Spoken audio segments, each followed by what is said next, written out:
और जैसे ही मैं सेट पे पहुंचता हूँ, वहां पे सारे वो नोन आर्टिस्ट, जितने भी नोन आर्टिस्ट हैं, मैंने कहा यार ये बड़े बड़े लोग बैठे हैं। और जाते ही मैं नर्वस हो गया बहुत बुरी तरह। जो सुबह से मैं डायलॉग्स पढ़ रहा था, वो सारे डायलॉग्स भूल गया। और वो बोल रहे हैं सर एक्शन बोला, और मुझे पसीने आने शुरू हो जाए। मैंने कहा यार ये क्या हो रहा है, समझ ही नहीं आ रहा, मतलब पहला डायलॉग ही भूल गया। मैंने कहा सर वो बताइए ना, वो एडीज होते हैं वो फिर बताते हैं, सर ये बोलिए ना क्या कर रहे हैं आप, सुबह से आपको स्क्रिप्ट दिया हुआ है हमने, बोलिए ना। अरे हाँ हाँ हाँ बोलता हूँ, और मुझे पसीने आ रहे हैं, मैं सब भूल गया पूरा। इतना नर्वस हूँ, मुझे ये लग रहा था कि धरती फट जाए इस समय और मैं उसमें समा जाऊं। सीरियसली, मैं सीरियसली ये बोल रहा हूँ, और मुझे लगा ये फिल्म इंडस्ट्री मेरे लिए है ही नहीं। तो somehow they completed that seen that day. मेरे क्लोजअप वगैरह लिए और किसी तरह करके वो सीन कंप्लीट कर लिया। मुझे लगा अभी ये लोग मुझे बिल्कुल बुलाएंगे नहीं, और इंडस्ट्री मेरे मतलब की है ही नहीं, मतलब मैं काम कर ही नहीं सकता। मैंने कहा this was my first and last day. But next day when again the production called me कि सर कल आपका शूट रहेगा, आ जाइए, उसका वो डॉक्टर वाला कैरेक्टर आगे काम करना है। So that phone call I think changed my life. नमस्कार, hello, welcome to another episode of good vibe show. आज हमारे साथ जुड़ रहे हैं संजीव शर्मा, जिन्होंने अपने करियर के 30 साल कॉर्पोरेट जॉब को देने के बाद अभिनय के अपने बचपन के सपने को आगे बढ़ाने का साहसिक निर्णय लिया। His story is a testament to the power of following one's heart and embracing new beginnings. Sanjeev Sharma, also known as Sunny Dada in the entertainment industry, has graced our screens in over 100 TV serials portraying a diverse range of characters. His standout performances in shows like Namkaran, Kasauti Zindagi Ke 2 and Lady Special have earned him acclaim and recognition. Additionally, he has showcased his talent in 25 plus short films produced by Whistling Woods International, owned by showman Subhash Ghai, leaving a lasting impact with his versatile acting. His presence is not only limited to the small screen. Sanjeev Sharma has also lent his talent to several TV commercials, including brands like Smash, Dave Churan, Kinder Joy, and Tata Safari, to name a few. In the world of cinema, he has appeared in films like Race 3, Pudge, and Vivash, showcasing his acting skills on the big screen. Sanjeev Sharma has also ventured into the realm of web series with notable performances in Asur, City of Dreams, State of Siege 2611, and Jubilee, among others. His dedication to his craft and his ability to portray diverse characters have earned him a special place in the hearts of audiences. So join us as we delve into his remarkable journey. Welcome to Good Wife show Sanjeev ji. I know कि आप अपने industry और दोस्तों के बीच में सनी दादा के नाम से मशहूर हो, तो क्या मैं आपको सनी दादा बुला सकती हूँ? एब्सोल्युटली, मुझे बहुत अच्छा लगेगा अगर आप सनी दादा बुलाएंगे। Okay, thank you so much. So शुरुआत करते हैं सनी दादा। आपने अपने करियर के 30 साल कॉर्पोरेट जॉब को देने के बाद फिल्मों में आने का डिसीजन लिया। वुड लव टू नो कि आपने ये डिसीजन कैसे लिया? Well to be very frank, ये मेरा डिसीजन नहीं था, अच्छा। ऊपर वाले का डिसीजन था। You can call it destiny, you can call it blessing in disguise, और you can call it luck और my childhood dream, whatever you want to say. I mean मैंने कभी सोचा नहीं था कि मैं स्क्रीन पे आऊंगा कभी। बचपन में लगता था ऐसा कि हाँ यार बड़ा ग्लैमरस लगता है पर्दा, और कभी शायद हम भी आए, बट कभी नहीं सोचा था। लेकिन किस्मत बॉम्बे ले आई, और उसके बाद मैंने जॉब शुरू किया यहाँ पे। और पहले मैंने सेंट्रल गवर्नमेंट में काम किया, that was overseas communication services. और उसके बाद वो पीएसयू बना, जो विदेश संचार निगम लिमिटेड था। एंड देन प्राइवेटाइजेशन हुआ, टाटा कम्युनिकेशंस दे टुक ओवर हर कंपनी। और उसके बाद वो तलवार लटक गई ऊपर प्राइवेटाइजेशन की, कि भाई अगर आप अच्छी पोस्ट पे अच्छी सैलरी ड्रॉ कर रहे हैं तो कभी भी आपको जॉब से बाहर किया जा सकता है। So that happened with me. और अंडर कॉस्ट कटिंग मुझे बाहर कर दिया गया टाटा कम्युनिकेशन से 30 साल के जॉब के बाद। But all three flavours, central government, PSU and privatisation, I have seen in the same company. और जब बाहर आया तो मैंने सोचा कि अभी मैं कोई भी जॉब नहीं करूंगा। अचानक सोचा कि यार क्यों ना ट्राई किया जाए, मैं बॉम्बे में हूँ, बहुत बड़ी अपॉर्चुनिटी थी, और मैंने ऑडिशंस देने शुरू कर दी। और देखिए डेस्टिनी मुझे कहाँ ले आई। उसके बाद मैंने ऑडिशंस दिए, फिर ये रिश्ता क्या कहलाता है ऐसे अपनी जर्नी शुरू की, और आज तक करता आ रहा हूँ। बड़ा अच्छा लगता है, अभी मजा आता है काम करने में। So it was not my decision, it was God's decision. बिल्कुल, भगवान के बिना चाहे तो हम कौन होते हैं डिसीजन लेने वाले। Absolutely, absolutely. बहुत अच्छा, बहुत ही इंटरेस्टिंग स्टोरी है आपकी संजीव जी। और मैं और भी जानना चाहूंगी आपके बारे में, जैसे आपको बचपन से ही एक्टिंग का शौक था, तो कुछ हाँ, बचपन के ऐसे मजेदार किस्से जो हमसे शेयर करना चाहेंगे? बिल्कुल। अ, बचपन में शौक था, लेकिन मुझे ये पता नहीं था कि वो एक्टिंग का कीड़ा अंदर-अंदर मतलब ये डेवलप हो रहा है। हम्म। क्योंकि क्या, जब भी मैं कोई फ़िल्म देख के आता था, तो अपने मोहल्ले के सब बच्चों को इकट्ठा कर लेता था और सबको सामने बिठा के मैं वो फ़िल्म की स्टोरी नरेट किया करता था। और सबसे मज़ेदार बात ये है कि वो सारे कैरेक्टर्स मैं खुद ही प्ले किया करता था। चाहे वो राजेश खन्ना हो, चाहे वो हेमा मालिनी हो, वो भी मैं ही करता था। तो शायद वो एक टाइम था जब वो एक्टिंग अंदर से पनप रही थी और मैं इस तरह से स्टोरी नरेट किया करता था कि उन बच्चों को वो पिक्चर देखने जाने की ज़रूरत नहीं पड़ती थी, बिल्कुल भी। तो वो लोग वेट किया करते थे कि यार ये मुझे सुनील नाम से जाना जाता था बचपन में मोहल्ले में। वो कहते यार ये सुनील जब भी पिक्चर देख के आएगा ना, उससे स्टोरी सुन लेंगे, फिर फ़िल्म देखने जाने की ज़रूरत ही नहीं है। मैं scene by scene, script by script narrate किया करता था उनको। एक-एक डायलॉग, एक-एक गाना, सब कुछ। तो शायद उस समय वो पनप रहा था कीड़ा, लेकिन वो अभी पता नहीं था कि हाँ, मैं पर्दे तक आ पाऊँगा। तो बचपन की सबसे ज़्यादा इंटरेस्टिंग स्टोरी यही है कि वही मैं बच्चों को बुला के और सारे कैरेक्टर्स नरेट करके वो कहानियाँ सुनाया करता था। तो वहाँ वो एक्टिंग डेवलप हो रही थी अंदर-अंदर। जबकि मैंने कोई मतलब प्रॉपर एजुकेशन नहीं ली है, मतलब प्रॉपर ट्रेनिंग नहीं ली है एक्टिंग की कोई भी। कोई क्लासेस जॉइन नहीं की है, कुछ नहीं किया है। नेचुरली और हो गया वो, बचपन से करते। Yes, yes, yes, yes, true. Awesome. So Sunny दादा, आपने एंटरटेनमेंट इंडस्ट्री में कैसे एंटर किया? मतलब आप वहाँ किसी को पहले से जानते थे? एक्चुअली जान मैं ये कहना चाहता हूँ कि जान-पहचान का ज़्यादा फ़र्क नहीं पड़ता है। हम्म। पहचान का अगर कोई बंदा आपका है भी, तो वो आपको रास्ता दिखा सकता है, लेकिन आपको काम नहीं दिला सकता। काम आपको दिलाएगा आपका टैलेंट या आपका लक या राइट टाइम पे आप, मतलब आप वहाँ पे मौजूद हैं और आपका कैरेक्टर सूट कर रहा है तो। मेरी जान-पहचान ज़्यादा नहीं थी, बहुत कम लोगों से जान-पहचान थी, बट इंडस्ट्री में थी थोड़ी बहुत। तो मेरे एक फ्रेंड थे जो जिन्होंने मुझे सही रास्ता दिखाया कि हाँ भाई, सही प्रोडक्शन हाउस में जाना है, कहाँ पे ऑडिशन देना है। क्योंकि लोग यहाँ पे बाहर से आते हैं और भटक जाते हैं, क्योंकि यहाँ पे फ्रॉड लोग बहुत हैं। तो इसलिए सही रास्ता दिखाने वाला चाहिए। तो जान-पहचान की जो बात आप कर रहे हैं, वो इतना फ़ायदा होता है उसका कि वो आपको रास्ता सही दिखा देते हैं, बाकी सब आपके ऊपर है, आपके टैलेंट के ऊपर है। तो मैंने ऑडिशन देने शुरू किए। मेरे उस फ्रेंड ने मुझे जगह-जगह प्रोडक्शन हाउस पे ले गया कि हाँ, ऑडिशन दे दो और उसके बाद काम मिलना शुरू हुआ। तो फ़ायदा है जान-पहचान का, बट वो काम आपको नहीं दिला सकते, काम आपका टैलेंट ही दिलाता है। बिल्कुल, वो आप कनेक्शंस बना सकते हो कहीं भी जाने के लिए, जी, लेकिन आखिरकार वो आपकी मेहनत, आपकी टैलेंट, वही आपको काम। बिल्कुल, बिल्कुल सही। तो बिल्कुल। शुरुआत के कुछ ऐसे खास पल शेयर करना चाहेंगे सनी दादा, जैसे कि आपका पहला ऑडिशन, आपका या आपका पहला role? Yes, of course it was really interesting. Uh, audition तो ठीक है, ऑडिशंस तो काफ़ी दिए। फिर 2016 में I think Jain 16th Jain of 2016 मैंने एक ऑडिशन दिया था। डॉक्टर का कैरेक्टर था। ये रिश्ता क्या कहलाता है, काफ़ी फेमस सीरियल था। उसमें हिना खान जब अंधी हो जाती हैं तो उनका एक डॉक्टर आता है। तो इसके लिए मैं ऑडिशन देने गया और शाम को मैंने ऑडिशन दिया और रात को मुझे कॉल आ गया कि सर कल आपका शूट है। मेरा वो पहला एक्सपीरियंस था and I was on cloud 9 कि भाई शूट मिल गया यार, बचपन से सोचा था अभी पर्दे पे आऊँगा, शूट है। पहुँच गए अपना वहाँ पे, सुबह 7 बजे पहुँच गए, 7 बजे का कॉल टाइम था और स्क्रिप्ट दे दी गई हमें 3-4 पेज की कि भाई ये आपके डॉक्टर के सीन हैं और ये सीन होंगे। और मैं वेट कर रहा हूँ कि यार कब आएगा सीन, क्या होगा? रात को 10 बजे मेरा नंबर आया। 10 बजे मुझे बुलाया गया सेट पे कि सर आ जाइए, आपके सीन करने हैं।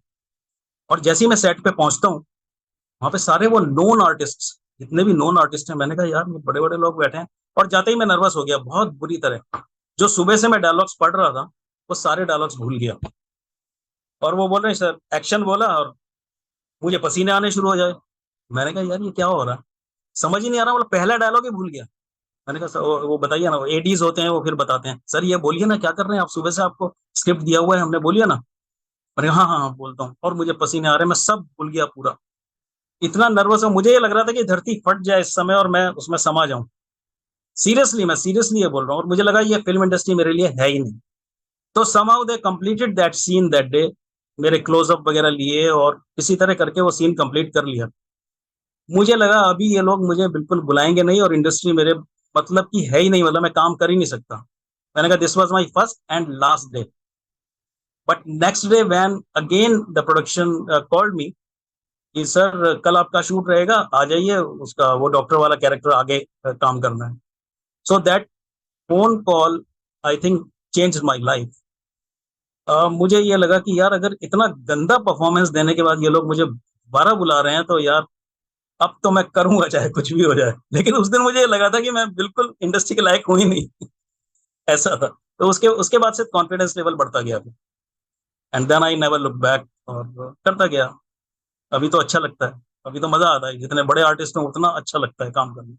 वाओ! चलिए आपको लाइफ में एक सेकंड चांस मिला वो फ़ोन कॉल के ज़रिए, जिसका आपने फ़ायदा यस, उठाया। एब्सोल्युटली। अमेज़िंग। सनी दादा आपने व्हिस्लिंग वुड्स इंटरनेशनल के साथ शॉर्ट फ़िल्म्स में भी काम किया है। तो और फिर आपने टीवी सीरियल्स और फ़िल्मों में भी काम किया है। तो शॉर्ट फ़िल्म्स और मूवीज़ और सीरियल्स में काम करने के तरीके में कुछ अंतर होता है? बहुत ज्यादा, हुँ, हुँ। बहुत ज्यादा, बहुत ज्यादा अंतर होता है, टेक्निकली ऑल्सो और फिजिकली ऑल्सो। शॉर्ट फिल्म्स में क्या है कि मतलब 5-6 मिनट के अंदर आपको पूरी स्टोरी बतानी होती है, और फिल्म्स और वेब सीरीज और टीवी सीरियल्स बहुत बड़ा कैनवास होता है। क्रू मेंबर्स आपके कम से कम 50 क्रू मेंबर्स रहते हैं, चार चार तीन तीन कैमरेज रहते हैं, और एक मतलब अलग ही सेटअप होता है। शॉर्ट फिल्म्स में एक कैमरे से आप शूट करते हैं, फटाफट एक दिन में खत्म हो जाता है शॉट। लेकिन अभी सीरियल्स हैं या फिल्म्स हैं, फिल्म्स के तो सालों तक शूट चलते हैं और आपका कैरेक्टर डेवलप होता रहता है उसमें। शॉर्ट विस्लिंग वुड्स के साथ काम करके मुझे एक्चुअली कॉन्फिडेंस लेवल मेरा बहुत बढ़ा। एक तो मुझे टेक्निकल चीजें बहुत समझ में आई, और कैमरा एंगल्स, और कैसे कैमरे के सामने बिहेव करना है, कैसे एक्ट करना है। वो बड़ी शॉर्ट फिल्म्स होती थी, छोटी छोटी 5-5 मिनट की शॉर्ट फिल्म्स होती थी। मैंने करीब 18-19 फिल्म्स उनके साथ की, और बड़ा इंटरेस्टिंग केस है ये। मैं तो विस्लिंग बुड्स वालों किसी को जानता भी नहीं था एक्चुअली। तो मेरे एक फ्रेंड हैं, हर्षा नाम है उनका। उनका बेटा विस्लिंग बुड्स से कोर्स कर रहा था फिल्म मेकिंग का। तो वहाँ पे जो शॉर्ट फिल्म्स बनाते हैं ना, उनके प्रोजेक्ट्स होते हैं स्टूडेंट्स के। तो उन्हें 5-5 मिनट्स की शॉर्ट फिल्म्स बनानी होती हैं। तो उसमें या तो इन हाउस कैरेक्टर लेते हैं वो जो एक्टर वहाँ पे एक्टिंग सीख रहे हैं, और जब कोई ऐसे एज ग्रुप का कोई कैरेक्टर आता है जो बाहर से लेना हो, तो वो बाहर से किसी को लेते हैं। तो उसने अपने पापा को बोला कि आप कर सकते हो क्या, एक रोल है, एजेड बंदा है, उसका रोल है। उसने कहा मैं तो नहीं कर पाऊंगा, लेकिन मेरा एक फ्रेंड है वो कर लेगा। तो मैं वो शॉर्ट फिल्म करने गया, और वो इतनी अच्छी फिल्म बनी। उसके बाद जिस स्टूडेंट को बाहर के किसी एजेड कैरेक्टर की जरूरत होती थी, मुझे ही बुलाते थे। तो वहां पे फिर उसके बाद शॉर्ट फिल्म्स की लाइन लग गई। तो मैंने 17-18 फिल्म उन लोगों के साथ की, और वहां पे काम करने से मेरा कॉन्फिडेंस लेवल बहुत बढ़ा, जिसने मुझे काफी कॉन्फिडेंस दिया और आगे काफी काम आया हो। बस। वाओ! मतलब सनी दादा का जादू चल गया था पूरी तरीके से। चल। ओके। तो आपने टीवी कमर्शियल्स में भी काफ़ी काम किया है। उसमें काम करने का अनुभव कैसा रहा? उसके बारे में कुछ बताएँगे? बहुत अच्छा, द बेस्ट। आई मीन जितने भी प्लेटफॉर्म्स हैं इंडस्ट्री में, एंटरटेनमेंट इंडस्ट्री में, it is films, web series, short films, music videos, and advertising world. The best is ad films making. उसमें क्या है, एक तो एक दिन में आपका काम खत्म हो जाता है, और पैसे अच्छे मिलते हैं उसमें एड फिल्म्स में, बिकॉज उन लोगों के बजट बहुत हाई होते हैं, और ज्यादा कुछ आपको करना नहीं पड़ता है वहां पर। थोड़ा सा कुछ, अगर आप मेरे कुछ एड फिल्म्स देखेंगे तो उसमें आपको पता चलेगा कि बहुत बहुत कम काम होता है, एक दिन में शूट हो जाता है, और रिस्पेक्ट बहुत बहुत मिलती है आपको। जबकि टीवी सीरियल्स में तो वहां पे आप 1-2 दिन के लिए ये अगर काम के लिए गए तो ज्यादा कुछ मतलब इतना मजा नहीं आता है। वहां पे एड फिल्म करने के लिए बहुत मजा आता है, तो इसलिए लोग चाहते हैं कि ज्यादा से ज्यादा एड फिल्म्स करें। अच्छा। आप महीने में 3-4 एड फिल्म कर लीजिए, या फिर 30 दिन तक टीवी सीरियल कर लीजिए, कमर्शियली बराबर होता है। ये सोचिए आप। वाओ! ये सब तो हमें पता नहीं उतने अच्छे से, लेकिन आप हमें थोड़ा और बताइए कि आपकी एड फ़िल्म्स की जर्नी का कोई इंटरेस्टिंग किस्सा? एड फिल्म्स के किस्से तो एक्चुअली काफी हैं। अभी एक रिसेंटली मैंने टाटा सफारी के लिए एक एड किया था, तो उसमें मेरा कैरेक्टर काफी अच्छा है उसमें। I mean I am the main character in that. तो उसमें मुझे बाकायदा दिखाया गया है कि कंघे से बाल में अपने संवार रहा हूँ, जो this was quite funny actually. तो आप वो ऐड देखेंगे तो आपको बड़ा मजा आएगा, उसमें इंटरेस्ट आएगा। Okay, awesome. और सनी दादा, आपने रेस 3 जैसी बड़े बजट की फ़िल्म में बड़े स्टार कास्ट के साथ काम किया है। उनके साथ काम करने का अनुभव कैसा रहा? कुछ बहुत अच्छा, interest? It was really interesting. हमें पता नहीं था कि हम इतनी बड़ी फिल्म में काम करने जा रहे हैं। हमने अच्छा, तो अपने दोस्त भेजे थे, there is a casting company, Mukesh Chhabra हैं यहाँ के सबसे बड़े कास्टिंग डायरेक्टर हैं। तो वहाँ पे हमने फोटोग्राफ्स भेजे थे। तो एज ए मिनिस्टर हमारा सिलेक्शन हो गया, कोई ऑडिशन भी नहीं हुआ, सबसे बड़ी बात ये थी। कोई ऑडिशन नहीं हुआ, उन्होंने डायरेक्ट उन्होंने बोला कि हाँ भैया, you are selected as minister, और आपको 2 दिन का शूट बॉम्बे में है और 8 दिन का शूट आबू धाबी में रहेगा। भाई व्यू, हमने सोचा यार ये तो कमाल है, सिर्फ फोटो भेजने पे ऐसा हो गया। और बजट भी अच्छा, सब कुछ अच्छा, और बड़े बड़े स्टार के साथ, मतलब Salman Khan was the main character in that. मैंने कहा तो सलमान खान, बॉबी देओल, इन सबके साथ काम करने को मिलेगा। Anil Kapoor was my favourite. तो ये एक्सपीरियंस बहुत अलग था। हमें लग रहा था now we have arrived. I mean मुझे लग रहा था रेस 3, यार इतनी बड़ी फिल्म में काम कर रहे हैं, तो अब तो मतलब अब तो हम स्टार बन जाएंगे ऐसा। बट एक्चुअली ऐसा हुआ नहीं। बिल्कुल, हम बिल्कुल चाहेंगे आप और तरक्की करें। आप ऑलरेडी हमारे लिए स्टार हो। आपकी जर्नी इतनी इंस्पायरिंग है, जो सबकी नहीं होती। आम से कोई जर्नी खास कैसे बनती है, वो आई थिंक आपकी स्टोरी वैसी ही है। तो हमारे सारे गुड विशेज़ हैं आपके साथ कि आप और थैंक बड़े यू सो स्टार बनें। ओके। सो सनी दादा, आप फ़िल्मों से इतने ज़्यादा प्रभावित रहे हो बचपन से, तो आपके कोई फ़ेवरेट एक्टर या एक्ट्रेस जिससे आप इंस्पायर्ड हो, या ऐसे ही कोई मनपसंद कलाकार? यस, एक्चुअली बचपन में तो पता नहीं था एक्टिंग क्या होती है क्या नहीं, तो मुझे शशि कपूर बड़े पसंद आते थे। मुझे भी बहुत राजेश पसंद। खन्ना, हाँ शशि कपूर वाकई में he was very charming actually. Yes. Rajesh Khanna पसंद आते थे। लेकिन जब मैं इस लाइन में आया, तब मुझे पता चला कि यार मतलब this is a totally different world all together. तो I started liking Irfan Khan, who is no more now, and who actually brought acting in this industry.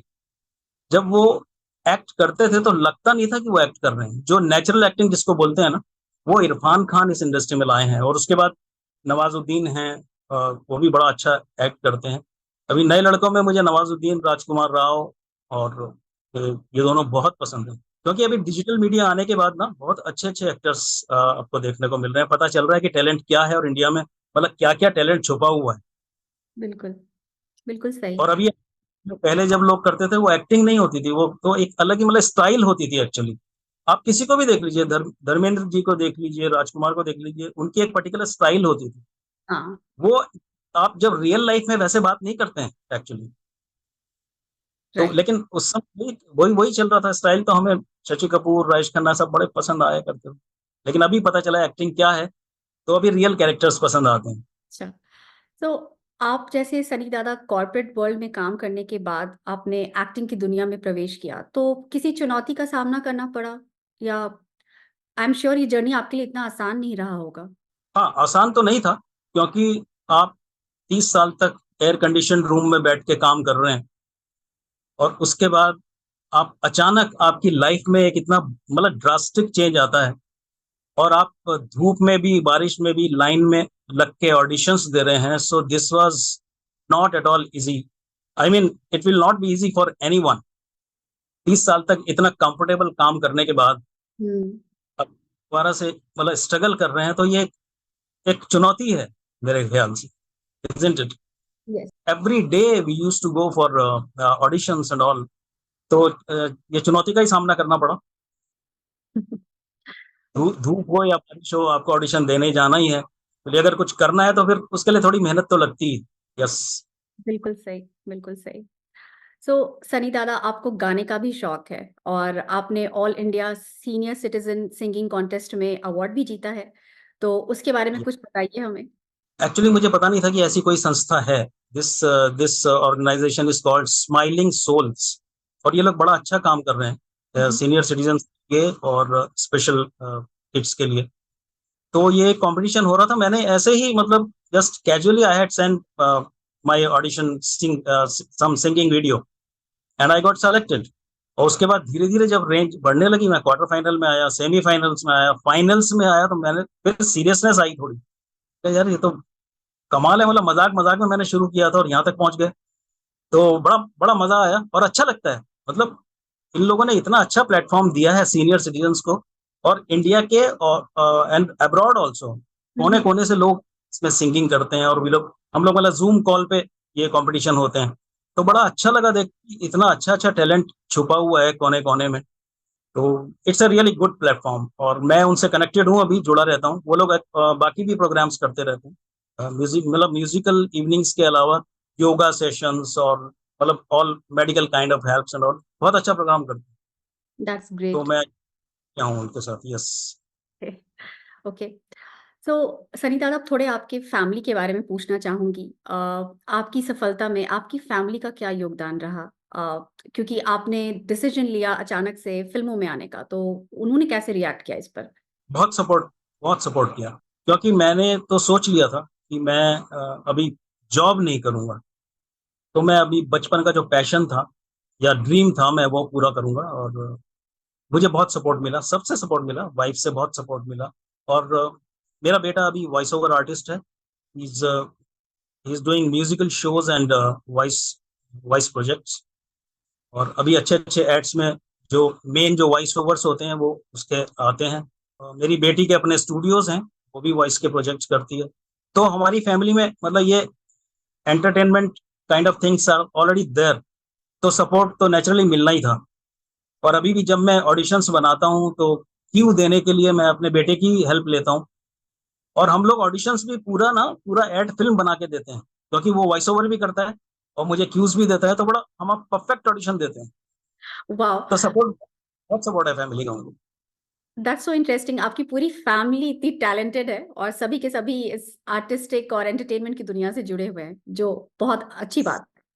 सबको एक-दूसरे का सपोर्ट है। तो माहौल बड़ा म्यूज़िकल सा और एंटरटेनिंग माहौल रहता है घर में। Okay, that's so interesting.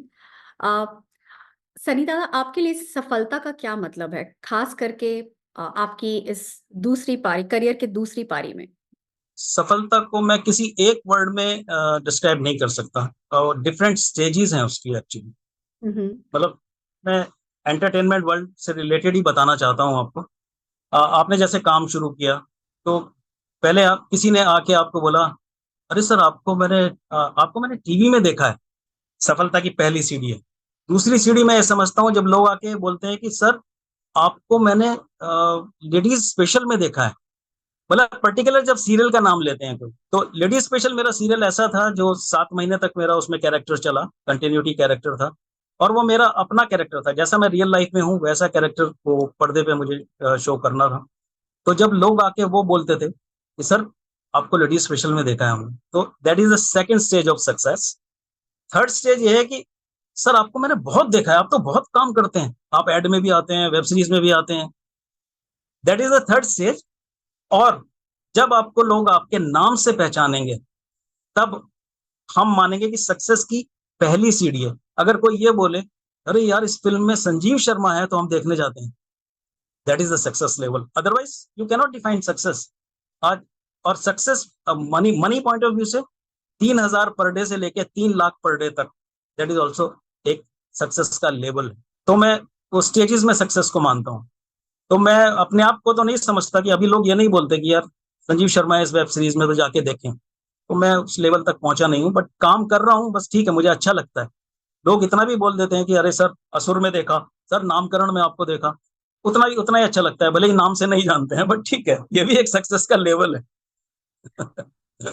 नहीं, हम ज़रूर चाहेंगे कि आप को जल्दी लोग आपके नाम से भी जानें। आपने इतने इम्पोर्टेंट रोल्स किए हैं और ये मैं समझ सकती हूँ कि कलाकार के लिए दर्शकों का प्यार और अपने नाम से एक पहचान बनाना कितना मायने रखता है। वही अर्निंग है अपनी, वही कमाई है। सो सनी दादा, हमें थोड़ा और बताइए। मुझे ऐसा लगता है जैसे आपने अभी सपने और किस्मत की बात की, तो सपने तो बहुत लोग देखते हैं। कुछ के सपने पूरे होते हैं, किसी के नहीं होते हैं। लोग पूरी मेहनत भी करते हैं और किसी और सपने देखने के बाद भी उसको पूरा करने का साहस नहीं होता लोगों में। तो आपको लगता है कि आपके सपने पूरे हुए एक्टिंग की दुनिया में आने के, क्योंकि इसमें आपकी किस्मत का भी कुछ योगदान रहा आपकी मेहनत के अलावा? बस अब लगता है मुझे, अब लगता है, अब ये लगता है कि बचपन में जो मैं सोचता था कि यार मैं भी ऐसे कभी स्क्रीन पे आऊँगा क्या? लेकिन मुझे लगता था ये बहुत बड़ा सपना है, कभी हुँ, पूरा नहीं होगा। लेकिन देखो डेस्टिनी कहाँ से कहाँ, कैसे-कैसे ले आई घुमा के। और अभी मुझे लगता है कि सपने देखना बुरा नहीं है, सपने देखिए और सपने बड़े देखिए। मतलब एक there is a say I think, if your dreams are not big enough, if someone is laughing at your dreams, right? It means these are not big enough. ऐसा ऐसा कुछ है, आई मीन हाँ, I can't remember right now. Okay. तो dream big, जितने बड़े सपने देखेंगे, उतने ज़्यादा चांसेस है आपके पूरे होने के सपने। थोड़ा बहुत तो पूरा हो ही जाएगा। हुँ, yes, yes, says like that. If people are not laughing at your dreams, it means these are not big enough. हुँ। मुझे बहुत ये लगना चाहिए, ये क्या सोच रहा है यार? ये मतलब ये स्क्रीन पे आएगा, ये सपना देख रहा है। वो हँसेंगे अगर आपके ऊपर, तो इसका मतलब आपके सपने बड़े नहीं है। तो सपने देखिए और बड़े सपने देखिए, और मैं ये मानता हूँ कि सपने पूरे होते हैं, ज़रूर होते हैं। और एक पैशन तो चाहिए, डेफ़िनिटली चाहिए, तो है ऐसा। तो सनी दादा, आपकी स्टोरी इतनी इंस्पायरिंग है। आप कुछ मैसेज देना चाहेंगे उन उभरते कलाकारों को जो इंडस्ट्री में अपना लक आज़मा रहे हैं या फिर फ़िल्मों में या एक्टिंग की दुनिया में आना चाहते हैं? उनके लिए कोई मैसेज, कोई सलाह? ज़रूर, मैं सिर्फ़ ये कहना चाहता हूँ कि आप ज़रूर आइए, बॉम्बे आइए, फ़िल्मों में ट्राई कीजिए, लेकिन ट्राई करने मत आइए, प्लीज़। क्योंकि यहाँ पे ट्राई करने का कोई मतलब नहीं है। आपको 1 या 2 फ़िल्में या 1 या 2 रोल मिल जाएँगे ट्राई करने से, लेकिन आप सक्सेसफुल नहीं हो पाओगे। अगर जुनून है अंदर और आपको पता है कि आप कर सकते हो, देन ओनली यू कम, और पूरी तैयारी के साथ आइए। हुँ, अगर हो सके तो अपने सिटी में कहीं भी थिएटर जॉइन कर लीजिए या कोई एक्टिंग क्लास जॉइन कर लीजिए। एक्टिंग क्लास जॉइन करने से ज़्यादा फ़र्क नहीं पड़ता है, क्योंकि मैंने कभी जॉइन नहीं की है। वो अपने टैलेंट पे डिपेंड करता है। लेकिन आपको टेक्निकल चीज़ें पता चल जाती हैं, वॉइस मॉड्यूलेशन के बारे में पता चल जाता है, कैमरा एंगल्स के बारे में पता चल जाता है, तो एक्टिंग क्लासेस जॉइन कीजिए। फिर बॉम्बे आएँ तो पूरी तैयारी के साथ आएँ, मैं सिर्फ़ यही कहना चाहता हूँ। और ये भी कहना चाहता हूँ कि ड्रीम्स ज़रूर देखें, और आप अगर एक्टर बनना चाहते हैं, आप ज़रूर बनेंगे। एक तो मतलब आपको अपने अंदर पूरा विश्वास होना चाहिए। Definitely come and do it. बहुत अच्छी सलाह दी है आपने। आई एम श्योर हमारे दर्शकों को जिनको भी एक्टिंग की दुनिया में आने में इंटरेस्ट होगा, उनके लिए बहुत काम की बात है ये। बिल्कुल। और सनी दादा, आपके कुछ आने वाले इंटरेस्टिंग ऐसे प्रोजेक्ट्स जिनके बारे में हमें बताना चाहेंगे? एनीथिंग एक्साइटिंग दैट ज़रूर, मेरी कुछ फ़िल्म्स आ रही हैं अभी। एक है, फ़िल्म का नाम है पटना शुक्ला, काफ़ी इंटरेस्टिंग नाम है। पटना शुक्ला, रवीना टंडन उसमें हैं और मैं उनके फैमिली डॉक्टर का कैरेक्टर कर रहा हूँ उसमें। एक फ़िल्म आ रही है केसरी वीर, जो मतलब मुगल टाइम की है, और सुनील शेट्टी के साथ मेरे उसमें काफ़ी सीन्स हैं, और आपको वो बहुत अच्छी लगेगी। मेरा पंडित का कैरेक्टर है उसमें, जो अपने मंदिर को बचाना चाहता है, और अच्छे डायलॉग्स हैं मेरे सुनील शेट्टी के साथ। वो फ़िल्म आने वाली है। एक फ़िल्म आने वाली है युद्रा, जिसमें मैं गजराज राव जी के साथ काम कर रहा हूँ। तो बड़ी इंटरेस्टिंग फ़िल्म्स हैं ऑल 3। कुछ वेब सीरीज़ आ रही हैं, तो वो भी आपको देखने को मिलेंगी। एक है अदृश्यम, सोनी लिव पर आने वाली है, हुँ, उसमें मिस्टर का कैरेक्टर है।